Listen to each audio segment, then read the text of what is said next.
Hi guys! Ayan, good morning. Yung mga nakikita nyo yan yung mga nakatambak pa na hindi ko pa rin nagagawa hanggang ngayon. Alam nyo naman, Sunday! Tamad days. Sunday na lang din ang pahinga. Pero minsan may weekdays na pahinga. Pero ngayon, nakahiga pa rin ako, tamad na tamad kumilos. Ayan. Pag nakikita ko yan na lang nagpapabangon sa akin talaga para kumilos. Wala din si Love. So, ayan. Sa nakikita nyo hanggang ngayon, di ko pa rin yan nagagawa. Pero, gagawin ko na yan. Tambak pa rin yung mga labahan na galing laundry. So, ayun. Bumangon na ako. Ayan. Nag-iipit na ako. Ayan. Hindi ko na pinakita sa video kung paano ko kumilos, paano ko ginawa or tinapos.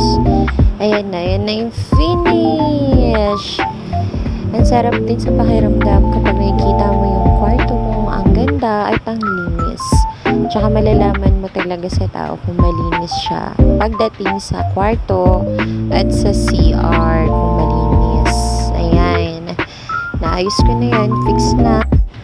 Organize na rin siya tignan. So, ayan. Yung storage box namin, love. Puno ng pagkain. At ang stick ko, hindi mawawala yan. At syempre, ayan, yung mga shoes namin, dalawa, sandals at bags. Pinagsama ko na dyan. So, ayan na. Tapos na. Nalinis na. O, pack. Sino ka dyan?